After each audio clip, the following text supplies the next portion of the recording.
let's not take credit for our father's good deeds, all right? So, Western Europe is Semitic, or primarily so.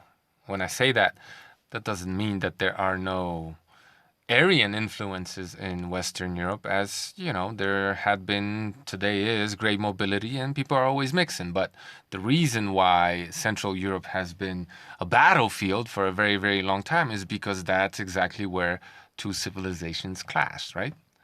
The descendants of Sem, the Semites, and the descendants of Japhet, Aryans, if you want to use biblical terminology. So while all these Western Europeans who think they're somehow Germanic want to tell you that their ancestors came from roughly around here, overland, right, and created them, these so-called Indo-Europeans, which also happened, no doubt about it, because again, we're all mixed. They're completely ignoring the obvious, and that is the fierce, highly advanced, very, very, very civilized, seafaring civilizations of the Mediterranean, right?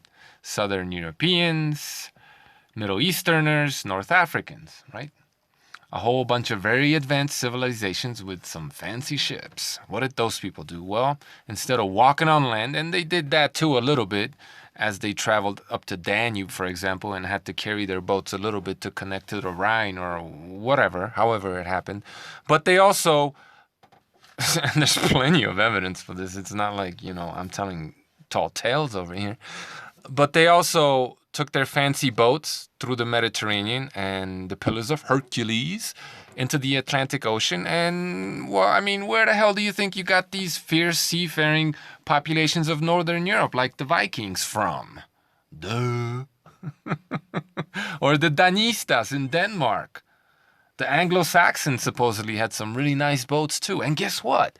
All of them were moneylenders and merchants, giving us what? Maritime law. But, you know, you're not supposed to know about that, so this is forbidden history or something like that, which makes me wonder, where did all these Germanic YouTube channels sprout out of pushing this Roman Empire, Phoenician, whatever, propaganda? Are they really that dumb, or are they on someone's payroll? I wonder. Anyway, if you go check out Lang Focus here on YouTube, my favorite linguist probably, he talks about the strange similarities between Celtic and Semitic languages, right? These Germanic languages and these Arab or Jewish, so-called Jewish, Hebrew, right? Tongues. And even though I, as a little kid, growing up in Poland, whenever I travel or talk to somebody from then Czechoslovakia or the Soviet Union, even though I couldn't really understand them all that well, there was definitely something familiar about them. But whenever I talk to a German or try to or hear one speak, it's like I was talking to a Semite, an Arab. That's what I always thought. I thought they were from the Middle East or something, right? Because that's what they sounded to me like. And even though Lang Focus doesn't focus on the superficial because he's a linguist and he's going to get real fancy with it, he does point out other similarities, which are in how the languages are structured and how they use certain words. And what's very interesting is that there are a few things, not only do they have a whole bunch of things in common insofar as the structure of the language goes and how you use certain words, there are certain similarities that only these languages have. They don't share them with any other languages on the planet. Funny how that works, right? So what that suggests to you, and there's a theory out there that talks about this exactly, which I will talk about in just a second, is that these languages most likely, it would seem, that's the logical conclusion, share a common ancestor. Because the structure, even though the words are, they no longer mean the same, or there's no etymological, even though there is, but not much etymological relationship, even though they have these sounds, these languages that Slavic languages or even Greek do not, right? But the fact that the skeleton, if you will, is very similar, if not downright identical, well, that tells you everything you need to know. except I got more than that. So this was a theory proposed by a German, Theo Feynman, and it's called, wait for it, Europa Vasconica, Europa Semitica, right? And he basically talks about what I just discussed, but also certain words that seem to share certain roots. They're very similar, very few and far between, which would again substantiate the theory that these languages share a common ancestor in a distant past. And he talks about the fact that, the Phoenicians went into Europe and settled the British Isles, so on and so forth, right? This is like well known. But he gets criticized by all these people and how it's, pseudoscientific and nice try, but, you didn't, nah, we're not going to go with that, right? That's what these other quackademians are saying. And one of the criticisms was that, well, in order to support that theory, we need to see, this is hilarious, we need to see some script, Phoenician script, or some kind of, Middle Eastern Semitic script in England. And they say there's no evidence for that, even though there was a book in 1924, I don't know, maybe these guys were born yesterday, that talked about the Phoenician origin of the Britons, Scots, and Anglo-Saxons, right?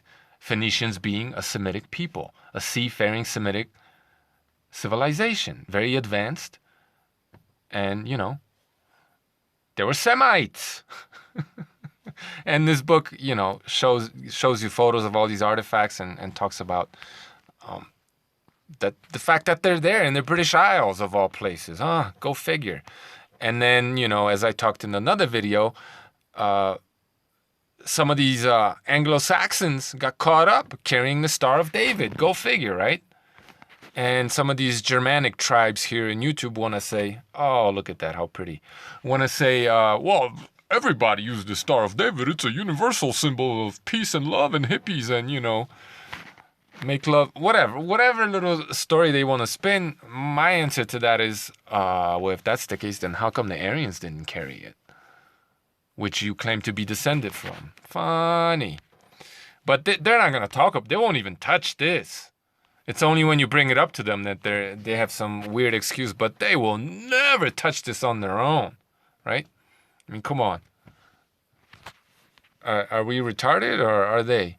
Anyway. The Phoenicians, in case you needed confirmation, are a Semitic tribe inhabiting ancient Phoenicia and its colonies, right?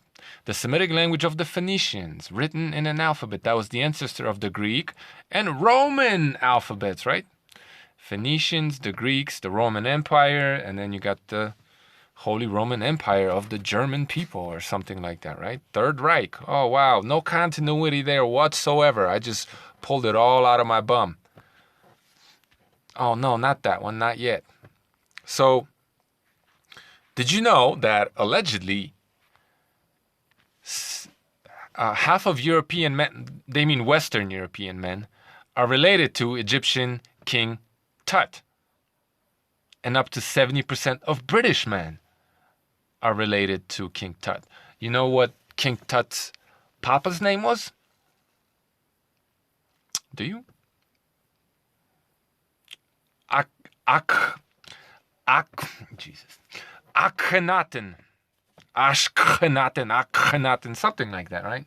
I don't know if you've ever heard that, but so up to half of Western European men and up to 70% of British men.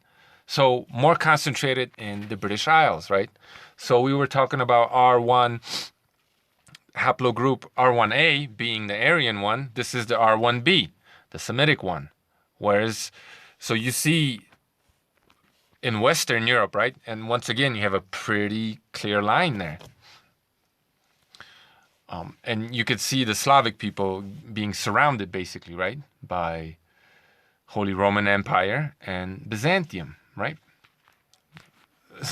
Russia, Soviet Union, I mean, those people have been taken over by foreign kings forever now. They have been taken over by Western ideology, communism, Marxism forever now, okay?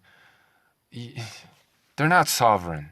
Neither is Poland. Neither are any of these Eastern European countries, except maybe for Belarus, because all of you who are so nationalistic and in favor of your government, why are you walking around like a dog on a leash with that mask on? Exactly. Anyway, as you can tell, you could kind of see maybe half of European men, according to this, being R1b, with a higher concentration in the British Isles, up to 70%. Huh. Shocking, isn't it? So, you know, this isn't anything you're supposed to be talking about, right? Because this gives away the game plan. You're supposed to just be a good boy and repeat Roman Empire, Germanic propaganda. But when you start uncovering the truth, like good old Theo over there, you get defunded and you get canceled. You get gagged, basically. Because that's how it works. Because the greatest trick the devil pulled is convincing everyone he didn't exist. Okay? So, Western Europe is Semitic. Eastern Europe is Aryan. What more proof do you need? Because there's tons more, but do you really need any more than this?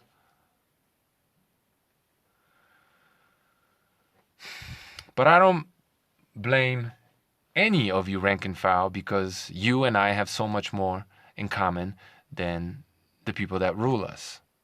So I will not blame the son for his father's sins.